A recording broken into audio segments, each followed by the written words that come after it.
Audiolivro Patriarcas e Profetas na linguagem de hoje. Capítulo 58. As Escolas dos Profetas. Deus ordenou que os hebreus contassem aos filhos a maneira como ele cuidou de seus antepassados. Deveriam sempre falar de suas poderosas obras e da promessa da vinda de um Redentor. As ilustrações e símbolos fixavam as lições na memória de maneira que não fossem esquecidas. A mente ainda jovem era ensinada a ver Deus nas cenas da natureza e nas palavras da revelação. As estrelas, as árvores e as flores, as montanhas, os riachos, tudo falava do Criador. O culto no santuário e as mensagens dos profetas eram a revelação de Deus. Essa foi a educação recebida por Moisés na terra de Gósen, a que Samuel recebeu de sua mãe, Ana, de Davi, em Belém, de Daniel, antes de ser separado de seus pais pelo cativeiro, de Cristo, em Nazaré. Foi por meio dessa educação que o menino Timóteo aprendeu com sua avó, Lóide, e sua mãe, Eunice, 2 Timóteo 1, versículo 5 e 3, versículo 15. As escolas dos profetas ofereciam mais recursos para a instrução dos jovens. Se um deles desejasse se aprofundar mais na verdade para se tornar mestre em Israel, essas escolas estavam abertas para ele. Samuel fundou as escolas dos profetas para servir de barreira contra a corrupção que se espalhava por toda a parte, proporcionar bem-estar moral e espiritual aos jovens e promover a prosperidade da nação com líderes e conselheiros qualificados. Ele reuniu jovens que eram consagrados, inteligentes e estudiosos. Esses eram chamados de filhos dos profetas. Os instrutores possuíam grande conhecimento das verdades divinas e muitos deles tinham desfrutado a comunhão com Deus e recebido o seu Espírito. Nos dias de Samuel, existiam duas dessas escolas, em Ramá e em Kiriat Jearim. As outras foram fundadas algum tempo depois. Os alunos se mantinham cultivando o solo ou fazendo algum trabalho manual. Em Israel, era considerado um crime permitir que as crianças crescessem sem conhecer a importância do trabalho útil. Toda criança aprendia alguma profissão, mesmo se ela tivesse que ser educada para exercer a função sagrada no santuário. Muitos mestres religiosos se mantinham com um trabalho manual. Muito tempo depois, no tempo dos apóstolos, Paulo e Áquila também ganharam o sustento fazendo tendas. A lei de Deus, a história sagrada, a música sagrada e a poesia eram as principais matérias estudadas nessas escolas. O método de ensino era diferente do que é ensinado hoje nas escolas de teologia, onde muitos alunos se formam conhecendo menos sobre Deus e as verdades religiosas do que quando entram. Nessas escolas, o objetivo de todo estudo era aprender sobre a vontade de Deus e o dever do homem para com ele. Na história sagrada, os alunos seguiam as pegadas de Deus. Grandes verdades apresentadas pelos símbolos do santuário eram trazidas à mente e, pela fé, eles podiam compreender o objetivo central de todo aquele sistema cerimonial: o Cordeiro de Deus que tira o pecado do mundo. Os alunos eram ensinados não somente a orar, mas também a se aproximar de seu Criador, ter fé nele e a entender e obedecer aos ensinos de seu Espírito. A presença do Espírito de Deus era constantemente revelada por meio da profecia e do cântico sagrado. O edificante ensino da música. A música foi feita para dirigir os pensamentos para tudo o que é puro e nobre, e despertar a devoção e a gratidão a Deus. Quantos hoje usam esse dom para a exaltação própria em vez de glorificar a Deus? Dessa forma, o amor à música se torna uma das ferramentas mais poderosas de Satanás para desviar a mente do dever e das coisas eternas. A música faz parte da adoração a Deus nas cortes do céu, e em nossos cânticos de louvor devemos tentar nos aproximar o máximo possível da harmonia do coro celestial.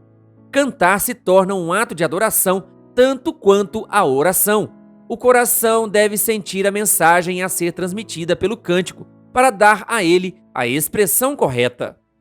Há muitas lições que os educadores de hoje podem aprender com as escolas antigas dos hebreus.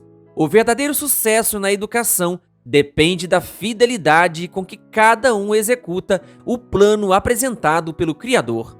O verdadeiro objetivo da educação é restaurar a imagem de Deus no ser humano. O pecado quase apagou essa imagem. O grande objetivo da vida é levar a humanidade de volta à perfeição com que foi criada no princípio. Ao educar os jovens, é tarefa dos pais e professores cooperarem com o plano de Deus. Cada habilidade adquirida, cada dom que nos foi concedido pelo Criador, deve ser usado para a sua glória e para a edificação de outros. Se esse princípio recebesse a atenção que ele merece, haveria uma mudança radical em alguns métodos de ensino atuais. Em vez de apelar para o orgulho e a ambição egoísta, os professores procurariam despertar o amor pela bondade, verdade e beleza.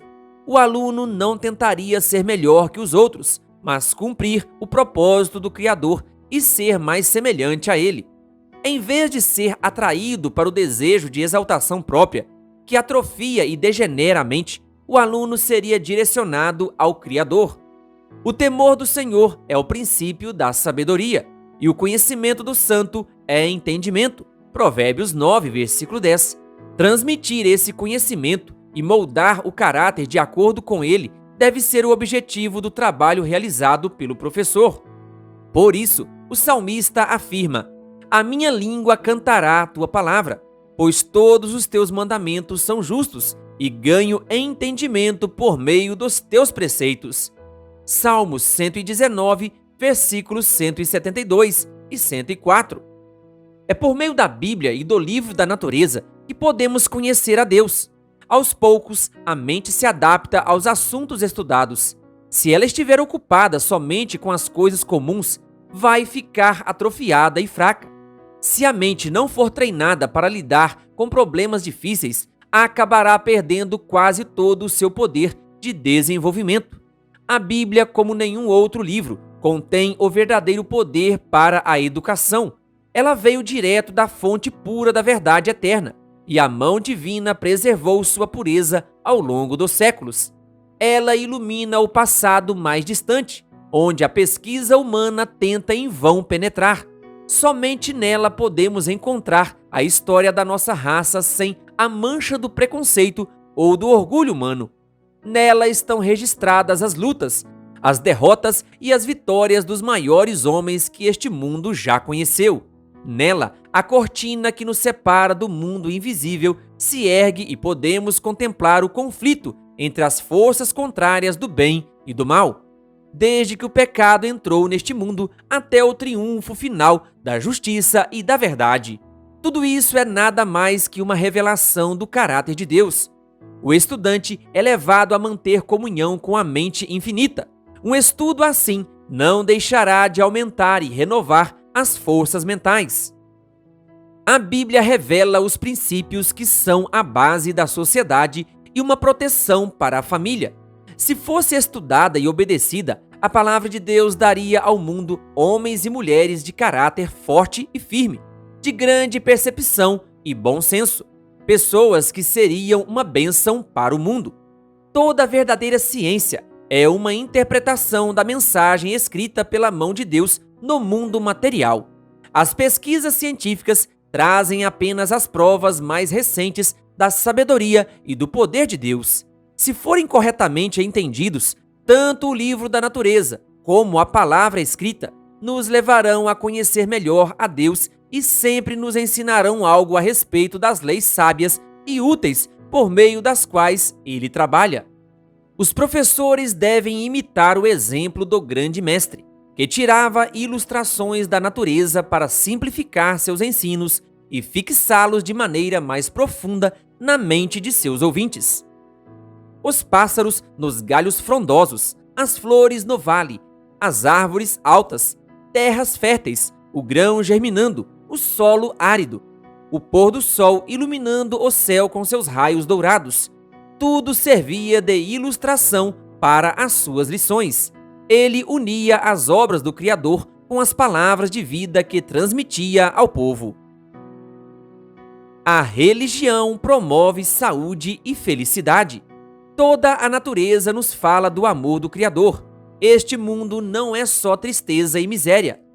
Deus é amor. Está escrito em cada botão que desabrocha, nas pétalas de cada flor e em cada haste da vegetação. Há flores nos espinhos e há espinhos escondidos nas rosas.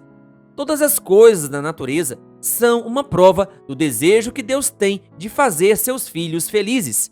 Quando Ele proíbe alguma coisa, não é para nos mostrar sua autoridade. O Senhor deseja o melhor para os seus filhos e não pede que abandonem coisa alguma que seja para o bem deles. A ideia de que a religião não promove a saúde ou a felicidade é um dos erros mais perigosos. A Bíblia nos diz: o temor do Senhor conduz à vida. Quem o teme pode descansar em paz, livre de problemas. Provérbios 19, versículo 23. As palavras de sabedoria são vida para quem as encontra e saúde para todo o ser. Provérbios 4, versículo 22. A verdadeira religião nos leva a viver em harmonia com as leis de Deus, física, mental e moral. Ela nos ensina o domínio próprio, a serenidade, a temperança. A religião enobrece a mente, refina o gosto e santifica a capacidade de julgamento. A fé no amor de Deus e a confiança de que Ele dirige todas as coisas alivia a carga gerada pela ansiedade e pelos cuidados da vida. Enche o coração de alegria e de felicidade, não importando se a pessoa é rica ou pobre.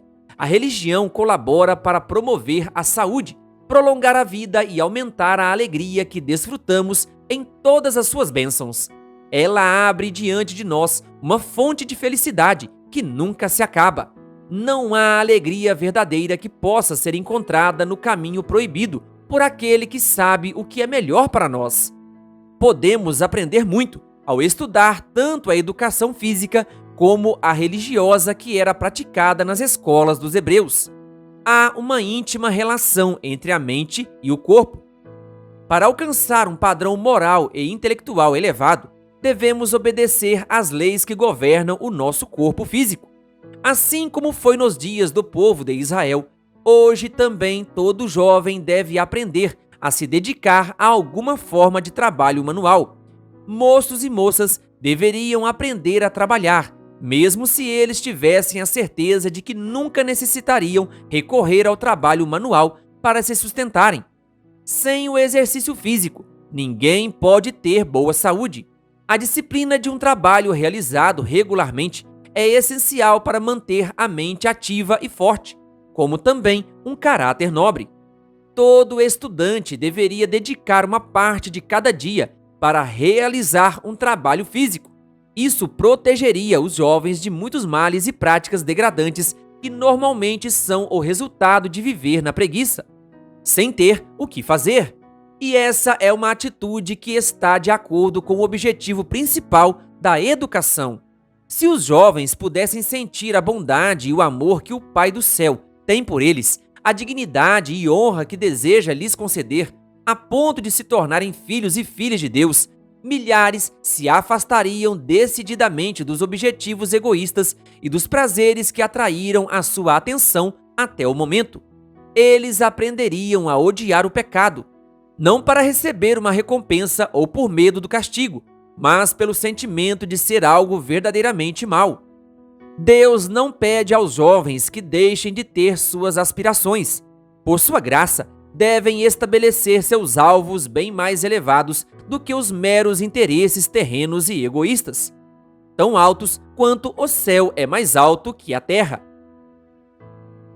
A educação iniciada nesta vida continuará na vida futura. Olho nenhum viu, ouvido nenhum ouviu, mente nenhuma imaginou o que Deus preparou para aqueles que o amam. 1 Coríntios 2, versículo 9. Na vida futura, seremos completamente felizes e abençoados. Somente a eternidade pode revelar o futuro glorioso que homens e mulheres restaurados à imagem de Deus podem alcançar. Querido ouvinte, que Deus lhe abençoe. Se você ainda não é inscrito em nosso canal, então se inscreva e ative o sininho das notificações. Canal O Bom da Bíblia, compartilhando a Palavra de Deus.